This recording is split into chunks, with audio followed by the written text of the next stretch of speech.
One.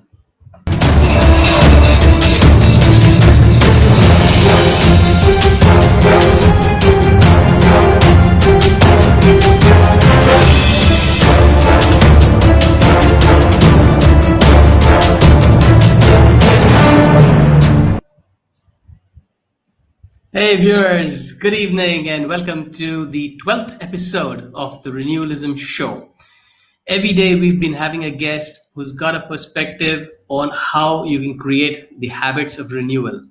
But for those of you who are joining in today for the first time, let me pull back a little. What is renewal? Well, you see beside me a book called Renewal, and this was launched last week. This book contains in it 30 habits that would renew us at a consciousness level. So, what is the need for renewal? We have seen through this COVID crisis that by changing some of our habits, a lot of our external environment has changed. A lot of our internal environment in the house has changed. A lot of our relationships have changed, and all for the better. Now, this has happened because certain circumstances were forced upon us. What if we can design our lives and create those circumstances from within? Now, the only thing that comes in the way of doing that is the way we are oriented to think, conditioned to work, and tend to believe. So, reading this book, and that's available on all Amazon stores, and you have a link to all those stores from renewalism.com. Renewalism by itself is going to be a movement. Like veganism became a movement in the last few years. This is a movement where we are talking about elevating human consciousness. And coming back to why we have these guests every day, and today we have Mandar Joshi with us. We have them because I want to bring across the simplicity of thinking differently, of creating these habits. So, through conversation, through your questions, through your notes in the comments, we'd like to explore Mandar's mind in the area of the habit of investing time with youngsters. Now, Mr. Mandar Joshi spends a lot of time not only with his 11-year-old daughter, but with a lot of startup entrepreneurs and founders of companies which are having big dreams and want to do big things. And he's one of Asia's most noted mentors for startups to get successful. So how does he make people successful? And stuff like that is what we're going to understand from him. Help me welcome Mandar. Well, Hello. as he joins us, we take the book off. Hi. Good to see Hi, you. Thank Sandeep. you for making time for this show. Absolutely a privilege to be on the show, Sandeep. And I hope I do my best to answer your questions, and also get some feedback from the audience. Thank you for inviting me. Wonderful. Thank you for making time and for reading the book. I will warm up the audience with a question that I have myself because, I have myself been a startup entrepreneur. I have been a consultant to many startups. And I find that most of the time we put across our wisdom on their fragile minds, hoping that they would take the right decisions because we are operating out of that intent. But in this book, and I don't think I mentioned this today to the audience, but this book is, here it is. It's available in paperback. You can order it on Amazon. The e-copy is available at renewalism.com. In this book, while my name appears as the author, it's actually a channeling that happened to me through a certain Guru Pranachandra, who is a form of energy, who way back in December last year brought all this into my consciousness and I wrote it all down. I was editing it in January, February, and that's when the COVID crisis came. And I just saw that, hey, there's a match, that things that he's talked about are working for our benefit in these times. So hurriedly, we got together a publisher and put it together. And that's why it's already in the market for you before the crisis is over. The idea is we don't relapse into our old ways. And speaking of that, I want to read out from this habit, invest your energy in someone younger. And the part I want to share with you is, he says, Guru Pranachandra says, our kids or other juniors that we take time to counsel and have open discussions with are therefore our windows to new perspectives, and we must be open to them. Even pets can teach us a lot since they too have lesser obscurations. Now, that's the point I wanted to start, Mandar, with you. That are you also like me who is giving our gyan to them, or do you see that a lot of feedback can come and change our consciousness from where we can give a different kind of advice, which can help change that reality for them, because they are the ones who are going to hold the planet henceforth, right? What's your experience on that? To me, Sandeep, good question to start with, first of all. Okay. And there is, let me answer this in two stages. One is to the startup founders, and one is to my daughter, or, the young kids. Now, for the Both. startup founders, okay. Yeah, both. So for the startup founders, I would say, they already have an innovative idea. They want to do some business out of this idea. This is what the startup is, right? So they have everything that they want, right? My job as a mentor is to fill in the gaps. So my job is not to tell them what they should do. They already know it. My job as a mentor is to fill in the gaps where they go, they are short of, right? From my experience. This is one. Secondly, Right. there is a big difference between an instructor, teacher, and a mentor. So the mentor is not an instructor, right? Mentor is somebody who has to facilitate the journey of holding hand and facilitate the journey to success for a startup founder. So this is predominantly precisely my role. So I never go and give instructions 1 2 3 4 5. It's not my job, and that will not work as well, right? Same for young children, my daughter, or her friends. Whenever I interact, you and me were born by God's grace, by Almighty's grace, with the brain, with heart, and with the thinking capability that the human has. The younger ones also have the same capabilities, given by the Almighty. They are Right. born with. So there as well, I don't think that I understand or I know much more than they know. Of course, from experiential learning, I know much more than them, no doubt about it, because that is how we survived and we grew. And yeah, this is like sharing wisdom, okay, sharing knowledge, but it is still not giving instructions of how they should conduct their lives. Because simply I genuinely believe that I can know something for myself, but I cannot know the same thing for you. I cannot know the same thing for somebody else. For somebody else, the meaning of that same thing could be something else, which I need to be open, which Guru Pranachandra also says that, this window, I have to keep it open and understand from them. Yeah. So Awesome, yeah, a lot of awesome. feedback I do receive. Yeah. So let's hear some feedback from your 11-year-old, for example, which has got you to get a different view of how we must communicate with this generation. Because, we know, the whole purpose of renewal is to make the planet something nice that we can hand over to them. We have done our bit, and the previous generation has done its bit in destroying it. But what is it that we have learned from these interactions where we can communicate in a way that changes their consciousness? Communication and changing consciousness, it's actually a trigger point in, I have seen most of the fathers and daughters. Because today, if you talk about their attention span, or their communication style, I would say it is they are already multitasking.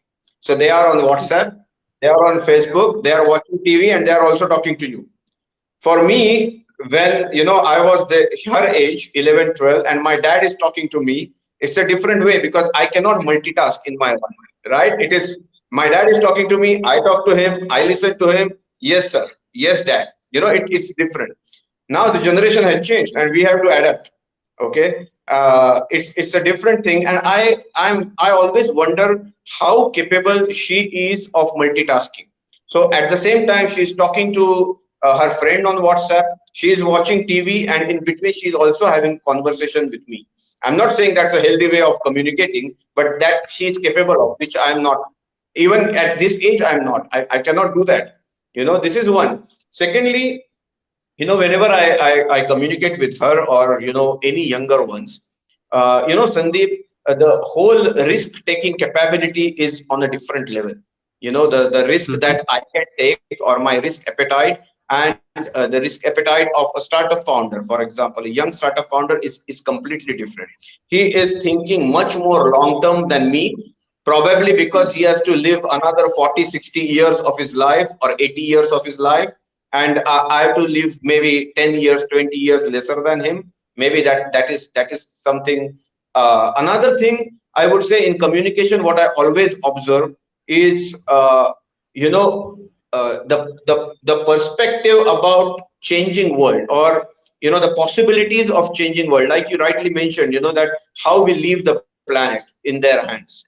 Their perspective about green planet, their perspective about environment is completely different than we can communicate to them. Here I would say I have to listen to them more than I tell them more about green planet, about renewable sources of energy, about all the principles of renewalism. I would say I have to hear from them rather than I tell them, because they are much more exposed. They are much more positive about the planet than I am. I have to honestly accept this. Yeah. Yeah, yeah. They have a lot of access to a lot of information, and they have that absorption capability because they are digital natives. I had a very interesting thought while you were talking about multitasking, and that was to do with uh, whether you are, as a parent, you perceive a lack of respect because, like you were saying, when we were talking to our fathers, we were just totally focused on that, probably because incapable of more doing more. But now that they're doing so much, does it feel that they are taking our advice less sincerely, less respectfully? And the same goes for startup entrepreneurs who's, like you said, if they have a vision which is like longer term than yours, then do they respect what you have to say, or is it only because you have your money with them, you're investing in them, that they take you as a board vote?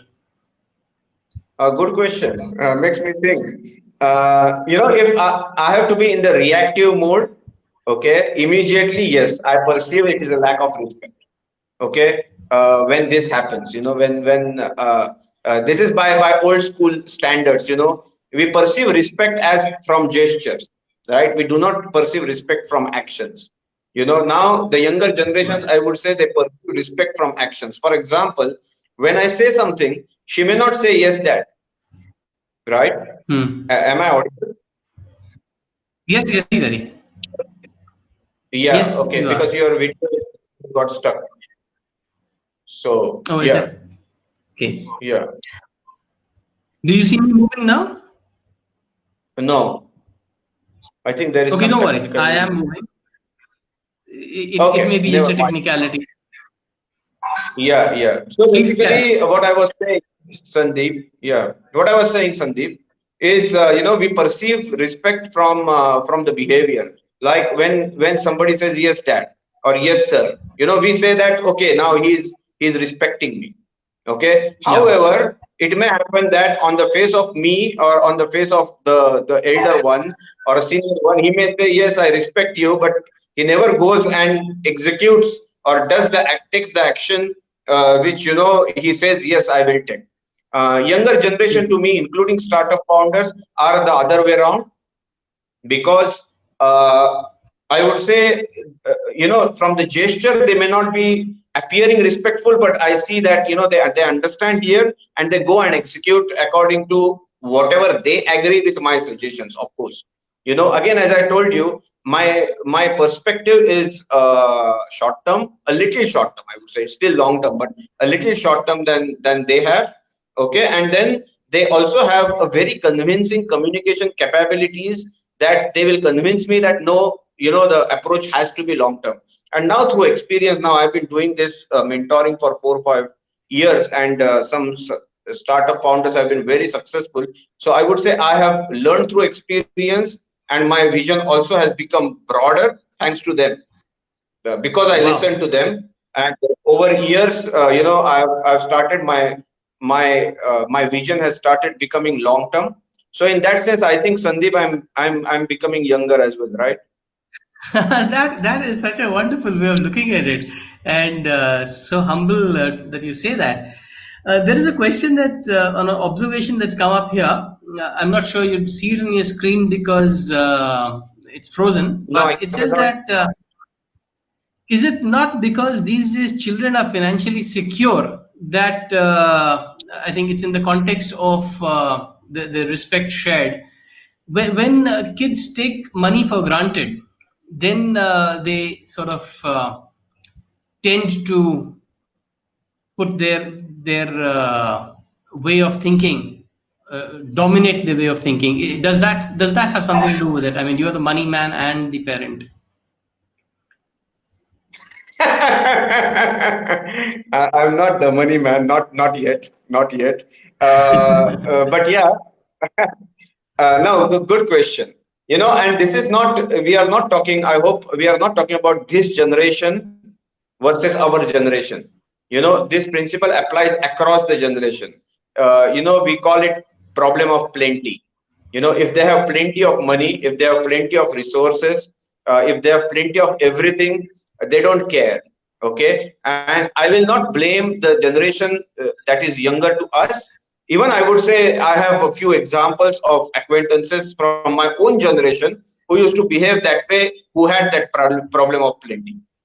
So yeah, it is a human psyche that money drives at a young age, to think that you don't care about the world, you don't care about somebody else, and somehow Hmm. because you have more money or you are financially independent, you have more wisdom, which is not true. Arrogance. But Hmm. again, I would not blame the generation of my daughter, because I have examples of the same mentality from my own generation, who had this problem of having everything in plenty.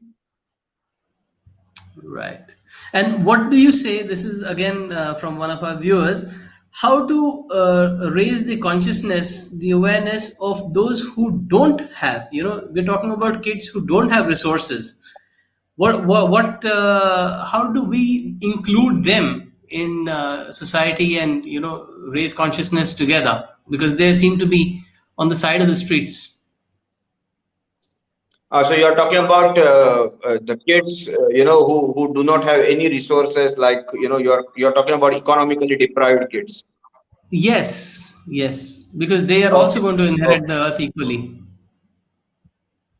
This requires really, Sandeep, a collective effort. When you say, save the planet, or save the planet for the next generation, this is something to worry about. That, if you see the gap between the income levels of, rich becoming richer and poor becoming poorer, it really annoys me.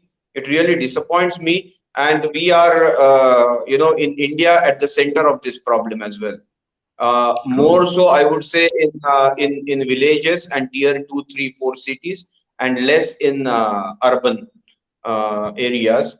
Uh, I would say, a collective charitable effort, a collective philanthropic effort has to happen, which a lot of industrialists are doing, right from American industrialists to Indian accomplished, successful business people. I don't want to talk a lot about it, but I do support, kids who are brilliant, and if they do not get financial support, they would not go to the school. They would be serving tea and coffee in small restaurants, or they will be dropping newspapers, or they would be doing all odd jobs. So I don't want to talk again. I never talk on public platform. I've got 10 kids right now, whom I support, take care of, all their educational expenses. And very proudly now, this I would like to mention, I think for the first time I'm getting opportunity, not boasting myself, okay, but however, maybe encouraging or motivating others who are listening. One of my child, I would say, is now working. He completed Bachelor of Engineering because I supported him 10 years Wow. back onwards till the engineering. He is working with TCS today, Tata Consultancy Services, at a very respectable job. This kid, for example, would have worked, I don't know where, whole of his life. So I would say that there is, but this is peanuts. This is nothing compared to where we want to take the entire generation. So a collective philanthropic effort is to be generated. And Sandeep, I think it is the ethical responsibility for all of us, including you, including me, who are thought leaders in our own sectors, to generate this movement. Very well said, and very well done, Mandar. I didn't know that, although I just had a sense about it, which is why I wanted you to do this part of the show, this habit. But what you have touched upon and what you have done, not only are we all proud of it, we have something where we are showing the kids what to do rather than just telling them what to do. In fact, that's a point that Pranachandra brings about very strongly, that now this kid in TCS is going to replicate this, and as Gandhi said, be the change you want to see in the world. So it all happens at the individual level much more effectively than at a collective level, which is why renewal is in a sense the role that you play, your unexpected role in changing, in saving the planet and in changing all these systems. And that's really really inspiring, because anybody can do what you did if they just understand that there's just a little budgeting to it and a motivation to it, and bringing that motivation is the purpose of renewal. Meanwhile, we have something interesting, that we are a social animal, and the only way to make sense of the world and relevant to people across generations is being empathetic to the tensions and awareness. Very, very rightly said, Minu. Totally agree with you on that. So, so I would it's all say, about. Yes, yes, please. yeah, sorry, Sandeep, I would add to that, Minu, if I hear you correctly, because I cannot see the comments, very rightly said. I would like to add to that, we have a moral or ethical responsibility of doing something more than just being empathetic. We have been empathetic all the time, which is the first level, of course, but we have an ethical responsibility to do something, take some action, take some concrete action, ahead of being empathetic, beyond being empathetic. This is what I would say. Absolutely agree with you. And again, to quote the book, when he talks about creating these habits and working with kids, for example, it's not about taking the kids for piano lessons and karate classes and chauffeuring them all over the city. It's about giving them the encouragement and the support for them to open out to their own musical and other abilities. Otherwise, they will simply become chauffeurs for their own children. Yes. So that's the kind of energetic and consciousness infusion that truly creates the Bachs and the Bruce Lees of the world. And it's about showing rather than telling. Because if you show them to drive their kids around, they will drive their kids around. But Yeah. And yeah, please go on. I agree, Sandeep. Yeah, I agree, Sandeep. And here somewhere, the concept of spending quality time also comes. Spending quality times is not, taking the kid to shopping mall or dance classes and bringing him back safely. That's basic.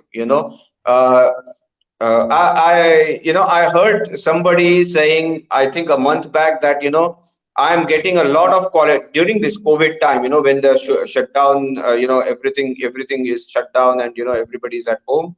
I heard somebody saying that I'm spending a lot of quality time with kids. So much time I'm getting to watch movies with them. I said no. This is spending quality time with the TV. This is spending quality time with the television, not with the kids. So, when the TV is off, the quality time starts with the kids. So, somewhere this is misunderstood, misconceived, I would say. I'm so glad you brought that point up. Yes, quality time is so misunderstood, and I think you put it across very succinctly. It's quality time with the TV, not with the kid. Because with the kid, we've got to bring out what's inside them. It's communication time. And I think right at the beginning of the show, you touched upon this aspect of communication in depth, and that was really great. We have a comment here that says, I'm inspired by your example, empathy with follow through actions. Great, Mandar. Thank you for sharing that story. And we're, in fact, I don't know where time flies today. We are on the top of 25 minutes. So thanks a lot, viewers, for being with us. And do post more comments here if you're seeing this after the live thing so that we can address them. We keep coming back to these videos. At least I would, and Mandar, if he finds time, would. And meanwhile, spread the word around. Every evening, 9 p.m., we're on this show on the same page and with a new guest. Tomorrow, we're going to be joined by a lady from Singapore, and we're going to talk about what exactly it means to acknowledge the blessings that you have in life. One of the blessings I have, I'm pretty sure, is making the acquaintance of a person like Mandar. And so before I wind up the show today, Mandar, if you'd like to leave our viewers with any last words, that'd be lovely. No, as a closing remark, I would say, Sandeep, that I have read the book myself. It's a fantastic book. Okay, you have done a huge contribution to the society and community by writing this book based on the guidance from Guru Pranachandra. This is one. Secondly, to the audience, I would say that I'm also learning. I'm not a master of how to deal with youngsters, so I'm also learning. So if you want to put any comments, I would certainly read them and actually execute according to that as well. So I'm learning from you as well, Sandeep, and amazing initiative of having this show because each habit deserves not half an hour, maybe more than this, because it is so much in depth, analyzed by Guru Pranachandra and you. Thank you so much. It is mind blowing to read each and every habit, and I hope that I could do my best. I could contribute something, to your community on Facebook. Thank you so very much. Chaliye, all of you have a great rest of the evening, and we see you at 9 tomorrow. Have a great day. Yeah. Ciao. Thank you so much.